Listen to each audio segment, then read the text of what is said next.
नमस्कार दोस्तों, OCN network में आपका स्वागत है। तो परीक्षा की घड़ी आ गई है, सत्ता पक्ष के लिए भी और विपक्ष के लिए भी और मेरे विचार से तो मतदाताओं के लिए भी। और किसी भी लोकतांत्रिक देश की लोकतांत्रिक प्रणाली और प्रक्रिया की ये खूबसूरती होती है कि यदि आप 5 साल के किसी सरकार के कामकाज से संतुष्ट नहीं हैं, तो आपके सामने विकल्प होता है। और मत की जो ताकत है, वो सबसे बड़ी ताकत है डेमोक्रेसी में। तो फिर से एक बार देश के लिए सरकार और प्रधानमंत्री चुनने का देश की जनता के सामने एक अवसर है। 10 साल से नरेंद्र मोदी देश का नेतृत्व कर रहे हैं। इससे पहले करीब 13.5 साल तक वो गुजरात के चीफ मिनिस्टर रहे। और दूसरी ओर एक बंटा हुआ, एक खंडित, अंतर विरोधों से भरा हुआ विपक्ष है। लोग जब देश के लिए फैसला करते हैं तो वो ये जरूर देखते हैं कि नीतियां कैसी हैं, नेतृत्व कैसा है और नीयत कैसी है। और जब इस कसौटी पर हम पक्ष और विपक्ष को कसते हैं, तो विपक्ष का कुल मिलाकर के जो रवैया हम देखते हैं वो निराश करता है, हताश करता है। और इन्होंने प्रयास जरूर किए थे कि इंडिया के नाम से एक गठबंधन खड़ा किया जाए, लोगों को कन्विंस किया जाए कि साहब अगर आप नरेंद्र मोदी को बदलना चाहते हैं तो एक विकल्प आपके सामने है, उनको हराने के लिए और हमें जिताने के लिए आप वोट करिए। लेकिन ये इंडी अलायंस जिसको नाम दिया,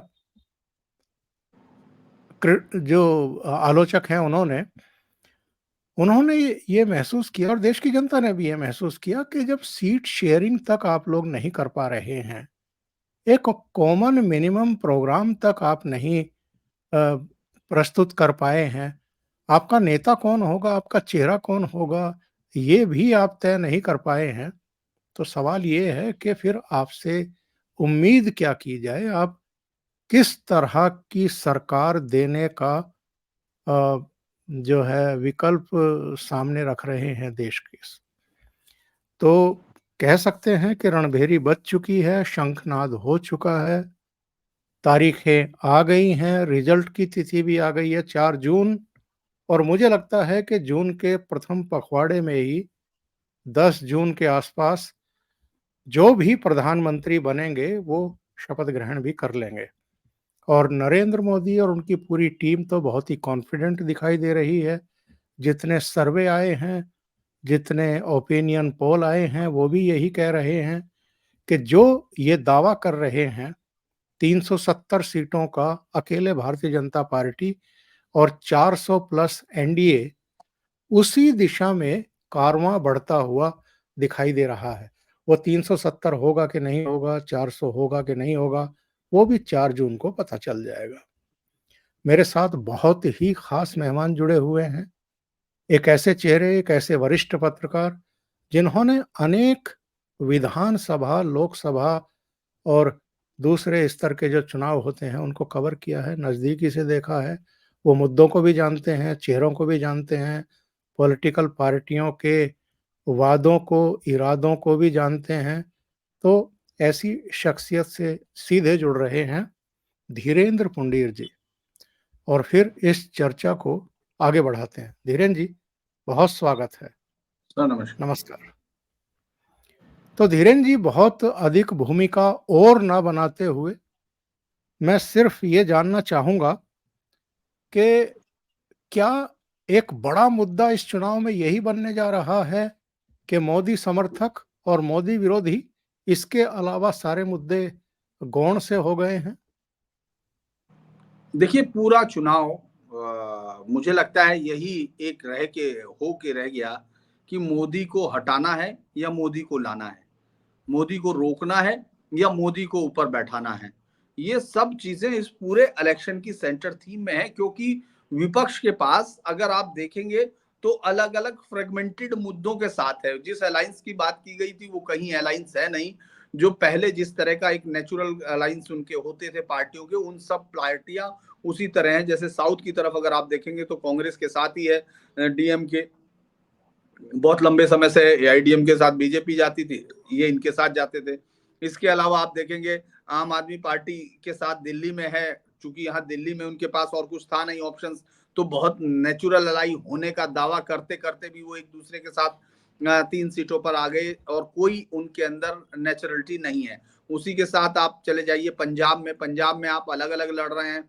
उस तरफ आप चले जाइए केरला में तो आप पूरी तरह अलग एक दूसरे के सामने मुखालिफ है, और इधर कोशिश कर रहे थे कि आप केरल में एक, उसमें बंगाल में एक साथ लड़े, लेकिन फिर उन्होंने अपने कैंडिडेट अनाउंस कर दिए। तो एक जो मेरा कहने का आशय है कि चुनाव में मुद्दे और संगठनों का कोई बहुत ज्यादा महत्व नहीं रह गया।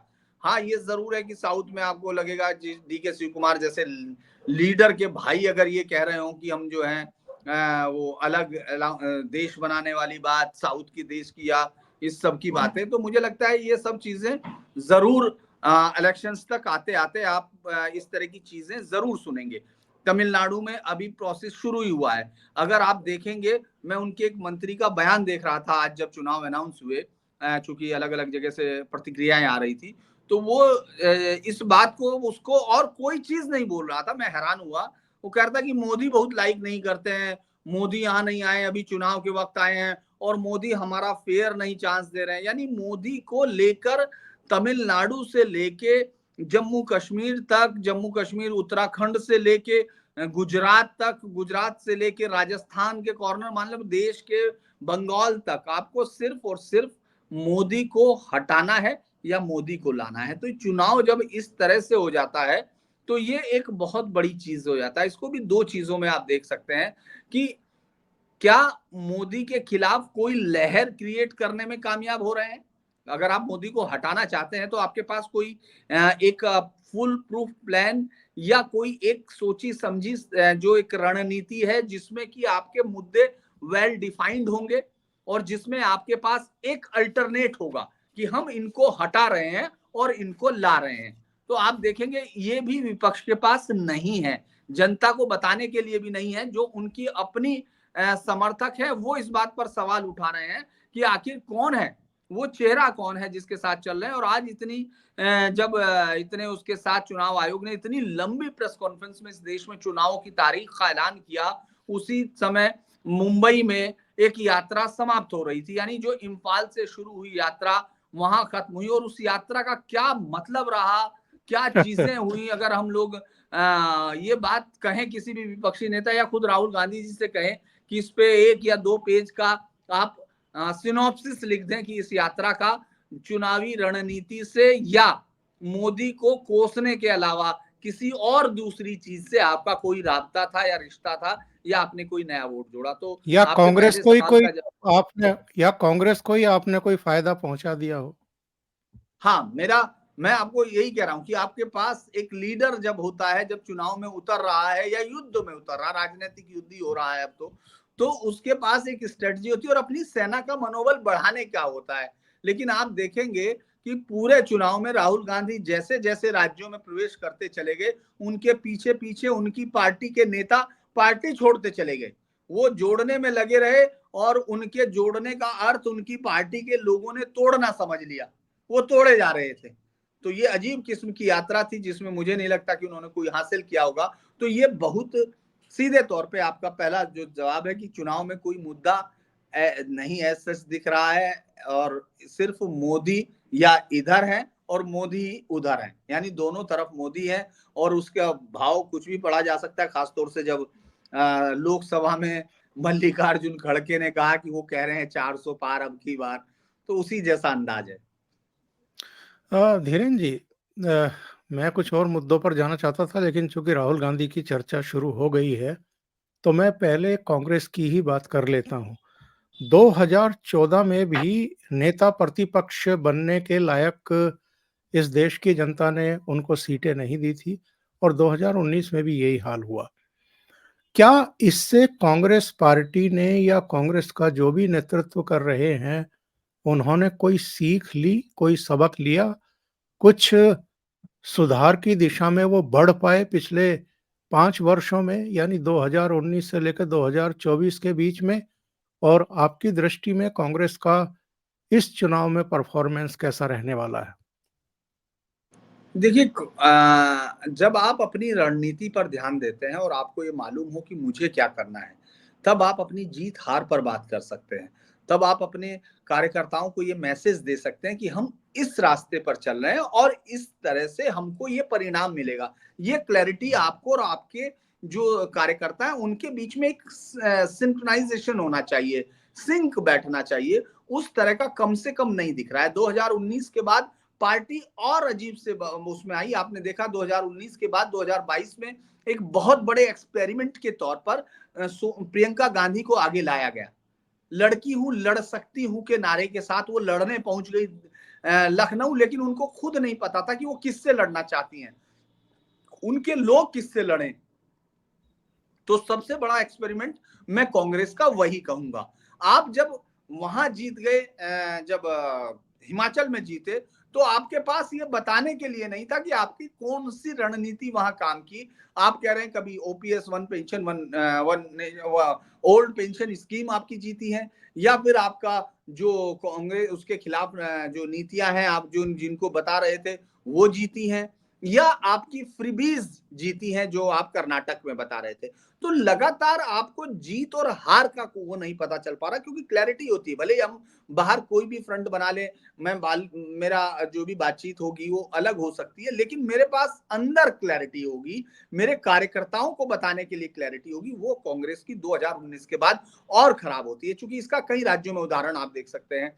मध्य प्रदेश को सबसे बड़े ऐसे राज्य के तौर पर माना जा रहा था कि जहां कमलनाथ एक जादुई छड़ी के तौर पर आ गए हैं। मतलब एक ऐसी जादू की छड़ी है जो सत्ता में ला रही है, और तमाम चीजें ये हो रही थी, और तमाम उनके जो इस समय दूसरों को जो गालियां नवाजते हैं, पत्रकार होने का दावा भी करते हैं, मुझे तो नहीं शक है उन पे कि उनकी पत्रकारिता, और चूंकि बाहर के लोग जानते नहीं है। हैरानी ये है कि चूंकि मीडिया के अंदर लोग सबके बारे में सब जानते हैं, तो उनके बारे में भी सब जानते हैं, जो वहां आजकल बहुत बड़े आजादी के समर्थक और पता नहीं क्या क्या के बन रहे हैं। लेकिन मैं बताना चाह रहा हूं, किसी की आलोचना करना नहीं है, कि वो मध्य प्रदेश में जिस आंधी की उम्मीद कर रहे थे, वो आंधी आ गई बीजेपी के हक में। उनको समझ में ही नहीं आया, उनके होटल के बिल नहीं दे पाई कांग्रेस। जो उन लोगों को, जिन लोगों ने वादा किया हुआ कि हम लोग जीतेंगे तो आपके बिल बिल सब हो जाएंगे, वो नहीं हो पाए। उसके बाद फिर आप ये देखिए, जब आप आगे बढ़ते हैं, मैं आपको स्टेप वाइज, अगर आप राजस्थान में जाते हैं तो आपको लग रहा था कि जैसे वापस ले आएंगे, और आप अशोक गहलोत को नहीं देख रहे हैं, वो रवायत बदल देंगे, वो रिवाज बदल देंगे। वो सीट नहीं ढूंढ पा रहे थे, ये लोग सीट नहीं ढूंढी। तो ये मैं जो उन राज्यों में हुआ, और जब आप कर उसमें जीते तेलंगाना में, तो आपको ये उम्मीद नहीं थी। जब आप कर्नाटक में आए तो कर्नाटक में आपकी पार्टी की कोई पॉलिसी नहीं थी। ये तुष्टीकरण के लिए जो एक मुस्लिम वोट का शिफ्टिंग है, वो कंप्लीट है, वो दिखता है, वो आपकी जीत थी। वरना बीजेपी अपने उतने ही वोट के साथ आई। तो मेरा जो ये कहना है कि कांग्रेस 2019 से 2024 में कोई बहुत अच्छे मुद्दे के साथ चली आई हो, बहुत एक कंक्रीट उनके पास स्ट्रेटजी हो, उसको लेके है। क्योंकि जीत हो या हार हो, मैं निर्भय हूं, मेरा एक आइडिया है, मैं चलूंगा। जो सबसे बड़ा राज्य है जिसमें आप 2 महीने 3 महीने पहले तक कोसते रहे, उनको समाजवादी पार्टी को अपनी हार का कारण बताते रहे और तमाम वोट के शिफ्टिंग का बताते रहे, अचानक आपने उनके साथ पैक्ट कर लिया। फिर आप ये तय नहीं कर पाए कि उनको लेना है कि नहीं नीतीश कुमार को, नीतीश कुमार संयोजक होंगे कि नहीं होंगे, और आपके लोगों ने फच्चर फंसाया, वो आगे निकल गए। फिर आप बंगाल में तय नहीं कर पाए, आपने बहुत गिड़गिड़ा के नीचे तक जाने की कोशिश की, वहां आप कुछ ऐसा नहीं कर पाए। तो मेरा ये आकलन है कि 2019 से 2024 तक कांग्रेस के अंदर ये विभ्रम बढ़ा है। राहुल गांधी जिस उसमें आ गए हैं, जो भाषा का स्तर और जिस जाति पर आकर उतर आए हैं, वो उनकी ना जो दादी है या उनकी दादी के पिता है, नाना, उनके पूरे जो है, पूरी तरह से उनके जो है पूरा कंफ्यूजन आपको दिखता है। उनकी अपनी पॉलिसी कोहेरेंस नहीं है, उसमें कोई आइडिया इस तरह का नहीं है। और खास तौर से आप देखेंगे सिर्फ जब पूरी दुनिया में ये पूछा जाता हो कि ये उद्योगपति जो उद्योग लगा रहा है हमारे कितने नौकरियां लाया है, ये इस दुनिया में अब इस तरह बात हो रही है। अगर हम लोग, चूंकि हम लोग भी अब पढ़ने लगे, सब लोग ग्लोबल हो गए, हमारे स्टूडेंट सब लोग बाहर जा रहे हैं, तो वहां देखते हैं कि इंडिया ने जब सबसे बड़ा बोइंग कंपनी के साथ, याद होगा आपको, जो सौदा किया पूरी दुनिया का अब तक जो टाटा ने किया था, तो उसमें अमेरिका ने राष्ट्रपति ने धन्यवाद दिया, उसको ट्वीट किया वहां से कि हमारे यहाँ इतनी नौकरी आई है। वहां उन्होंने ये नहीं कहा कि ये चोर है, बोइंग वाला चोर है, फला चोर है, और वो अपने लॉ रखते हैं, उनको पकड़ते हैं जो इसके खिलाफ हो। लेकिन आपके यहाँ तो अच्छा हो बुरा हो वो सब गाली गलौज के अलावा कोई भाषा नहीं, ये अडानी का है। अगर आपको देखिए, एक इस भाषा में मैं फिर कह रहा हूं कि ये जब ज्यादा बेहतर होता अगर राहुल गांधी अपने इस विश्वास पर खरे उतरते और अपनी सरकार को, चाहे वो छत्तीसगढ़ हो और चाहे वो यहाँ जब आपकी सरकार थी राजस्थान में, तो उनकी राज्यों से आप अडानी अंबानी जिनको आप कोस रहे हैं उनका बस्ता बंद कर देते। आप ये कहते हैं कि इनके साथ तो हम समझौता, वो हमारी कोई सरकार नहीं कर सकती, आपके मंत्री उनके साथ बैठ के फोटो खिंचवा रहे हैं, आपके मुख्यमंत्री उनके गले में गलबैया कर रहे हैं और आप गालियां दे रहे हैं।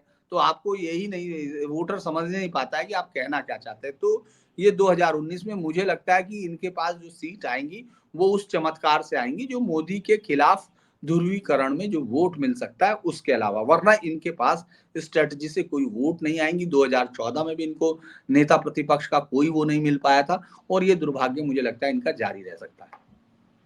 और धीरेन्द्र जी, वो एक कहावत है कि जब कोशिशें विफल हो जाती हैं तो साजिशें शुरू होती हैं। हमने पिछले 5 साल में देखा है कि कई रूपों में साजिशें रची गई हैं। यहाँ तक कि कोविड काल में भी कुछ तथाकथित अर्थशास्त्रियों को बैठा करके उनके इंटरव्यूज़ किए गए। एक भय का वातावरण बनाया गया युवाओं में, आपकी नौकरियाँ छिन जाएँगी, रोज़गार चले जाएँगे, आर्थिक सुनामी आने वाली है। इसके अलावा भी जिस तरीके से ये 13 महीने के आंदोलन का श्री गणेश हुआ था, और अभी भी शंभू बॉर्डर, खनौरी बॉर्डर और सिरसा बॉर्डर पर, डबवाली बॉर्डर पर लोग ला कर के बैठाए गए। एक माहौल ख़राब करने की कोशिश की गई। उसमें देशी, विदेशी तमाम ताकतें, चीन से लेकर के कनाडा में बैठे हुए, यूएस, यूके में बैठे हुए कुछ लोग, और हमारी पॉलिटिकल पार्टियों के भी कुछ हताश, निराश लोग, जो चाहते थे कि किसी तरीके से कुछ फायरिंग-वायरिंग हो जाए, 10-20 आदमी मर जाएँ, तो किसान विरोधी साबित किया जाए सरकार को और एक माहौल बनाया जाए चुनाव से पहले। लेकिन अब तो चुनाव घोषित हो गए।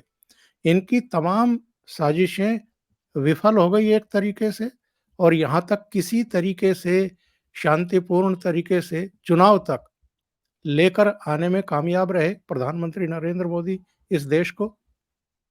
देखिए, जिस तरह से किसान आंदोलन का नाम बार-बार उस आंदोलन के साथ जोड़ा जाता है जिसमें किसान को छोड़ के बाकी सब की बातें हैं, बाकी सब अतिवाद आपको दिखता है। बहुत सारी जो वो बहुत ही सारी अलग-अलग किस्म के लोगों की जमात उसके अंदर दिखती है।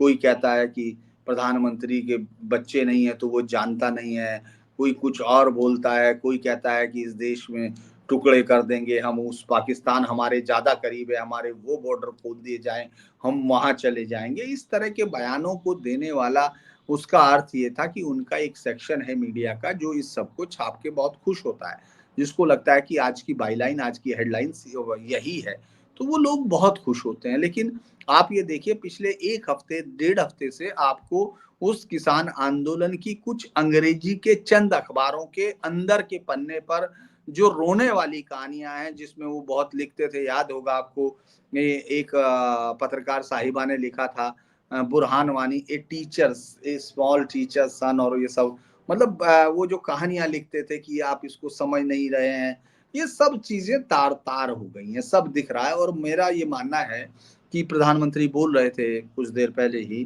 कि आप मीडिया ये नहीं दिखाता कि पूरे जो हम लोगों ने 1 साल में जो काम किया है, और वो वाक़ई अद्भुत बात है, और मुझे लगता है कि इस तरह से देखा जाना उन्होंने वाक़ई सही जगह इंगित किया। उन्होंने कहा कि जो देश का आखिरी गाँव कहा जाता था, मैंने प्रथम गाँव किया, और महज 1 साल में 17 कैबिनेट मिनिस्टर उन गांव में जाके रुके हैं, उन गांव में जाके रात बिताई है, मुकाम किया है।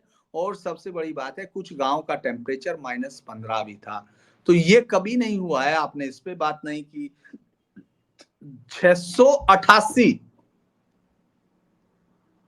लगभग 700 टाइम नॉर्थ ईस्ट में 2014 के बाद से केंद्रीय मंत्री रुके हैं। ये अद्भुत बात है। आप ये सोचिए कि दिल्ली से केंद्रीय मंत्री, भारत सरकार के मंत्री अलग अलग, और वो सिर्फ मुख्यालयों पर नहीं रुके, यानी कैपिटल में नहीं थे, वो अलग अलग गांव के दूरस्थ इलाकों में उनको कहा गया दूर के हिस्सों में रुकना है, और वो वहां जाके रुके। इस पर चर्चा नहीं है। ये जो गांव के अंदर जो बदलाव हुए, खासतौर से जो आरोग्य मंदिर में खुद सुन रहा था, क्योंकि उन सब पे मैंने भी चर्चा नहीं की।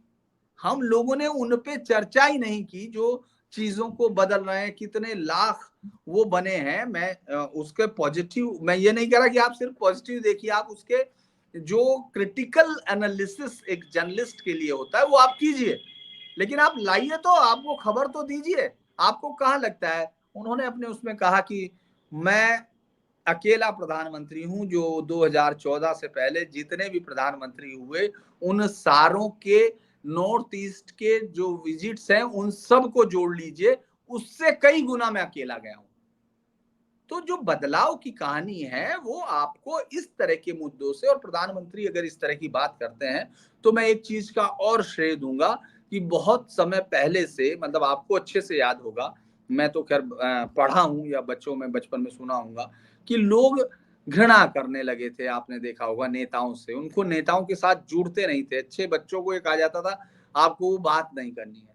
मोदी के आने के बाद एक बात तो आपको माननी पड़ेगी कि चाहे वो मोदी से प्रेम कर रहे हैं या मोदी से नफरत करने के लिए राहुल गांधी से प्रेम कर रहे हैं या केजरीवाल के लिए, दोबारा से एक चीज, मतलब नेताओं के साथ में ये सोच रहा था कि नेताओं के साथ उनको दोबारा से आपने पूरे देश को जोड़ा है। चुनाव में वोटों का प्रतिशत आप देखिए लगातार बढ़ा है।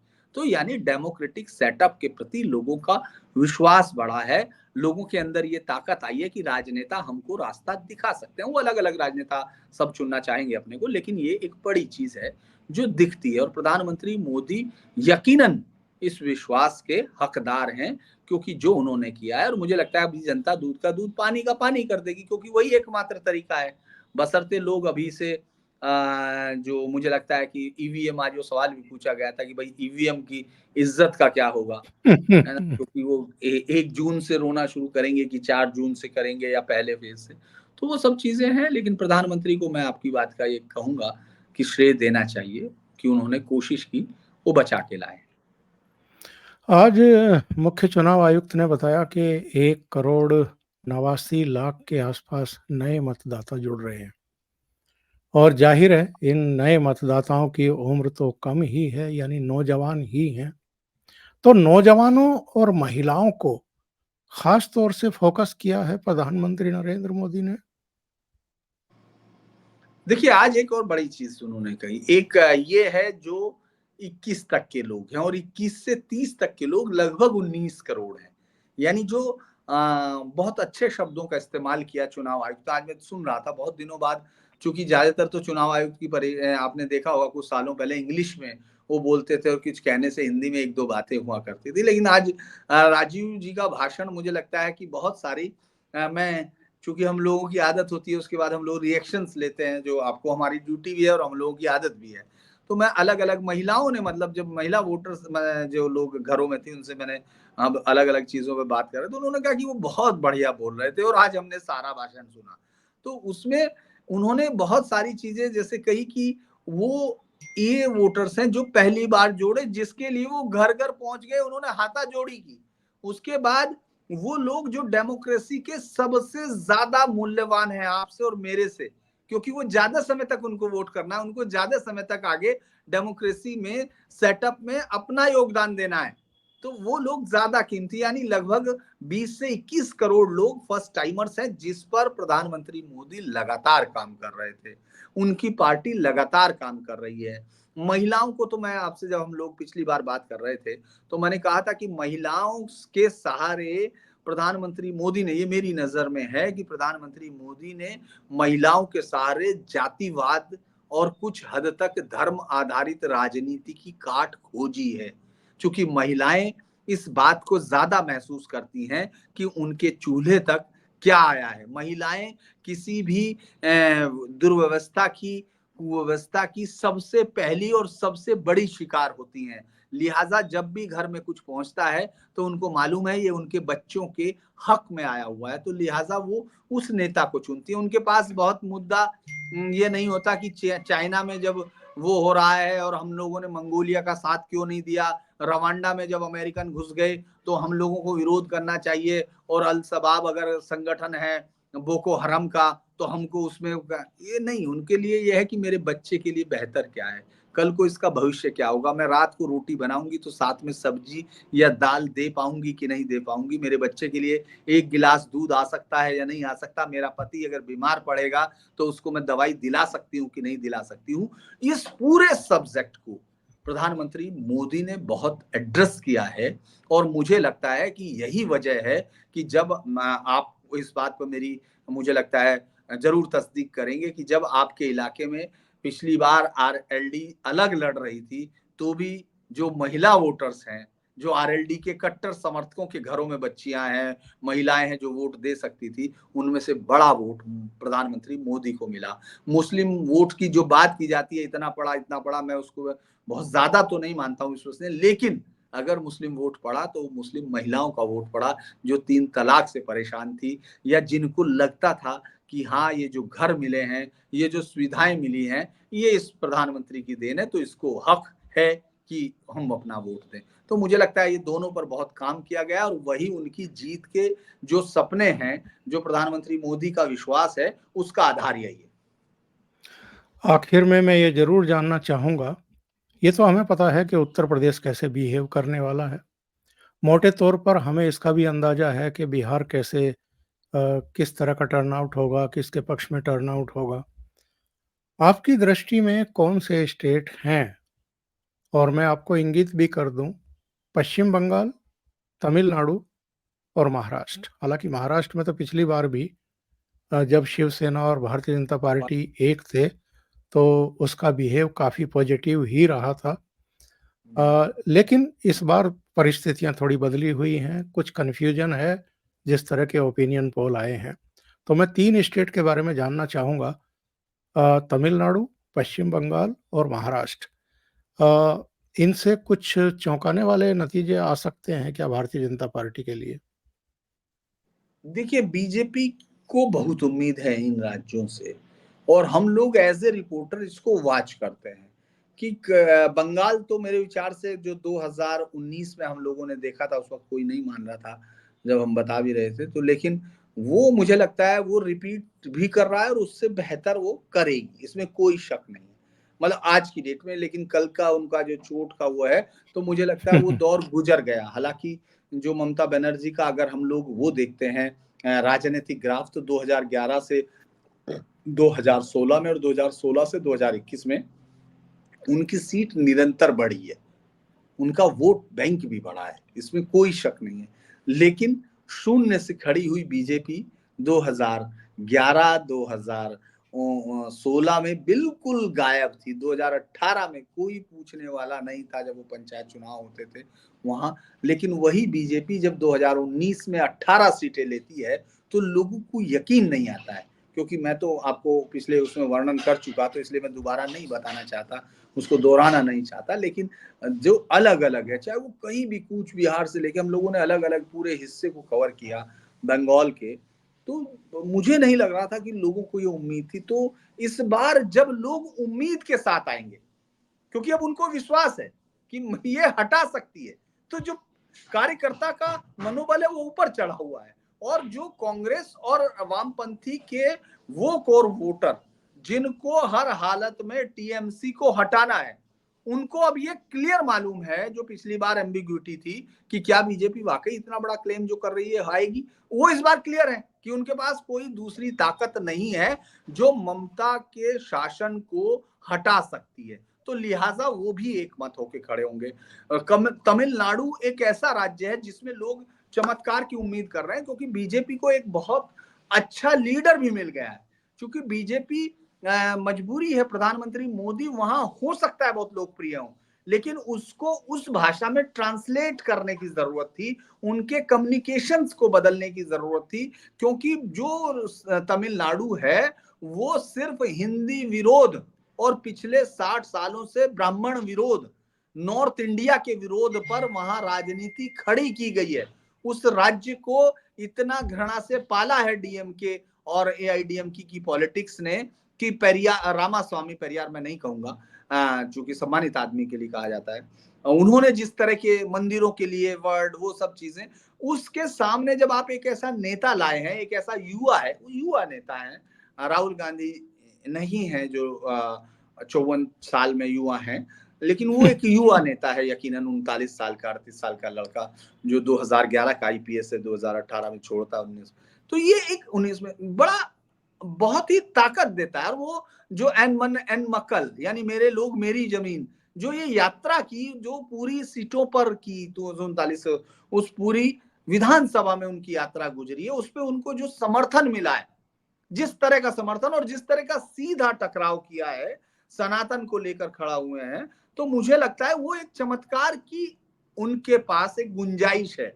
वो कह रहे हैं, हालांकि उनका खुद का कहना है कि मैं 25% वोट की बात कर रहा हूं, तो अगर वो कुछ भी बढ़ाते हैं, क्योंकि कांग्रेस पिछली बार आपने देखा होगा कम हुआ था, 2014 से कम हो गया था साफ, तो वो उससे कहीं ज्यादा जा रहे हैं, 5 गुना भले ही ना बढ़े, लेकिन वो सीधे तौर पर 20% से ऊपर मतदान होगा बीजेपी का। अब उसमें सीटों का गणित थोड़ा सा मुझे लगता है कि बहुत आसान नहीं अभी बताने के लिए, क्योंकि अगर मैं वहां से रामनाथनपुरम से शुरू करूंगा सीटों का काउंटिंग करना, तो वो थोड़ा सा मुझे टाइम चाहिएगा, क्योंकि हर एक सीट को कैलकुलेट करके देखना पड़ेगा, तभी मैं कह पाऊंगा कि कितनी जगह, क्योंकि कई सीटों पर, 3 सीटों पर तो वो वैसे ही बहुत ताकतवर दिख रही है बीजेपी, बहुत ही, जिसमें लग रहा है कि ये निकाल सकती है, क्योंकि बीजेपी में नए लोग भी जुड़े हैं, बीजेपी में नई ताकतवर पार्टी भी जुड़ी है, जो जो अलग अलग हिस्सों में, और वो जातिगत आधारित पार्टियां हैं।